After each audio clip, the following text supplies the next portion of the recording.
చర్చకు పట్టుబడి ఈ అంశంలో వీళ్ళు చేసిన తప్పిదాలన్నీ కూడా బయటకు మమ్మల్ని మాట్లాడే మీకు ధైర్యం లేదు. మేము మాట్లాడితేనే 6 మంత్రులు లేచి అడ్డుపడుతున్నారు. మేము అడిగే ప్రశ్నలకే సమాధానం చెప్పే పరిస్థితి లేదు. కేసీఆర్ గారు మాకు ఏ డైరెక్షన్ ఇస్తే వారి డైరెక్షన్ లోనే బీఆర్ఎస్ పార్టీ పనిచేస్తాం.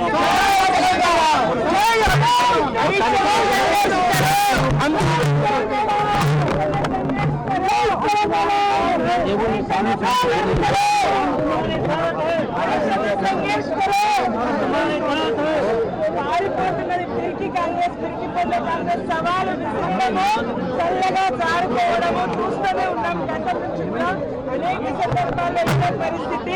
వాళ్ళు గన్ పార్క్ దగ్గర వచ్చి కూర్చున్నామంటారు. మరి మా వాళ్ళని మళ్ళీ చూస్తారు, ఇప్పుడు మళ్ళీ ఎన్నికలు చూస్తారు. దీన్ని కీజీ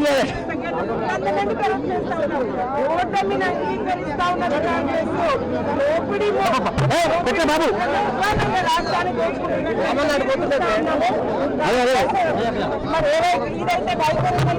పారిపోతున్నటువంటి ఫోన్లు ఎత్తలేదంటే వాళ్ళు చర్చకు సిద్ధంగా లేరని నేను భావిస్తా ఉన్నాను. చర్చకు సిద్ధంగా ఉంటే ఫోన్లు ఎత్తేవాళ్ళు, మాతో మాట్లాడేవాళ్ళు, పోలీసులకు ఇన్స్ట్రక్షన్ ఇచ్చి వాళ్ళని పంపించండి అని పోలీసులకు చెప్పేవాళ్ళు.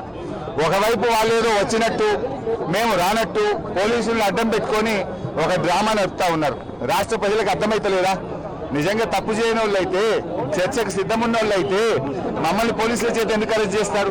ప్రభుత్వం ఎవరిది? ఇవాళ కాంగ్రెస్ ప్రభుత్వం. మీరే మంత్రులు, పోలీసులు మీ చేతుల్లో ఉన్నారు. మీరే పోలీసులకు చెప్పి అడ్డుకోమంటారు. మీరేదో మళ్ళీ మీరే సవాలు విసిరి చర్చకు మమ్మల్ని రమ్మంటారు. ఏం డ్రామా ఇది?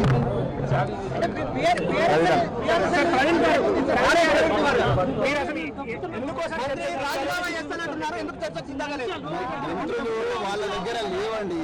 వాళ్ళు పూర్తిగా 2000 కోట్లు మెక్కి ఉన్నారు. తెలంగాణ బిడ్డలకు, తెలంగాణ చిన్నతర కాంట్రాక్టర్లకు రావాల్సిన ఆస్తినంతా కూడా ముఖ్యమంత్రి రేవంత్ రెడ్డి, జయవీర్ రెడ్డి, వేం నరేందర్ రెడ్డి వీళ్ళందరూ కూడా మొత్తం కూడా ఒక ప్రాజెక్టు మానిటరింగ్ యూనిట్ అని ఒకటి పెట్టి జీవో నెంబర్ 17 దొడ్డిదారిన తీసుకొచ్చి మొత్తం కూడా తెలంగాణ బిడ్డలకు చెందాల్సిన సంపదను రాష్ట్రంలో కాకుండా బాంబే, అదేవిధంగా గుజరాత్, ఢిల్లీకి చెందిన స్టేట్లకు కట్టబెట్టిండ్రు. మీరు గౌరవ హైకోర్టు ఎన్నో జడ్జిమెంట్లు ఇచ్చినా కూడా, ఎన్నో నిర్దేశాలు ఇచ్చినా కూడా వాటన్నిటి తుంగలో తొక్కి రాత్రిపూట దొంగతనంగా మొత్తం కూడా టెండర్లు విడిచిండ్రు. కేసీఆర్ గారి సమయంలో ఈ విధంగా జరగలేదు. కేసీఆర్ గారు 10,000 మంది తెలంగాణ బిడ్డలను కాంట్రాక్టర్లుగా తయారు చేసిండ్రు. ఈ సంపదను ప్రజాస్వామీకరించారు. ఈరోజు రేవంత్ రెడ్డి గారు మొత్తం కూడా ప్రాజెక్ట్ మానిటరింగ్ యూనిట్ పెట్టి దొడ్డిదారిన జీవో 17 తీసుకొచ్చి మొత్తం కూడా 1000 కోట్ల రూపాయలు తిన్నారని మా డిప్యూటీ ఫ్లోర్ లీడర్, మాజీ మంత్రి హరీష్ రావు గారు ఆధారాలతో బయటపెట్టారు. మాకు తెలిసిన ఆధారాలను కూడా మేము తీసుకొచ్చి, నేను, కొప్పుల ఈశ్వర్ గారు, గెల్లి శ్రీనివాస్ యాదవ్ ఈరోజు సోమాజిగూడలో మేము వెయిట్ చేస్తాము అని చెప్పి మేము వారం రోజుల క్రితమే చెప్పాము. ఈరోజు బహిరంగ చర్చకు పిలిచింది వాళ్ళే. ఒక 2 వారాల క్రితం అడ్లూరి లక్ష్మణ్ కుమార్ గారు ఆయనే బహిరంగ చర్చకు పిలిచారు. అనిరుద్దీన్ గారు పిలిచారు, పొన్న ప్రభాకర్ గారు పిలిచారు. అందుకొరకు అది స్వీకరించి మేము వారం రోజుల ముందరనే సోమాజిగూడకు వస్తామని చెప్పాము. నిన్న రాత్రి తొండి చేసి వాళ్ళు ఏమన్నారు, లేదు మేము సోమాజిగూడకు రాము, హరీష్ రావు గారు వస్తేనే వస్తామంటే హరీష్ రావు గారు వచ్చారు. ఆయన సిద్దిపేట ప్రోగ్రామ్ బంద్ చేసుకొని వచ్చిన తర్వాత మేము సోమాజిగూడ కాదు, మీరు గన్ పార్క్ రమ్మన్నారు కదా, మేము గన్ పార్కే వస్తున్నామని చెప్తే ఇప్పుడు గన్ పార్క్ పోదామని బయలుదేరితే ప్రజాస్వామ్యబద్ధంగా జరిగిన అన్యాయాన్ని, తెలంగాణ బిడ్డల నోట్లో మట్టి కొట్టిన వైనాన్ని తెలంగాణ పిల్లలకు తెలియజెప్పడం కోసం శాంతియుతంగా ఆధారాలతో సహా మేము పోతుంటే మమ్మల్ని పోనివ్వడం లేదు. ఇదేమన్నా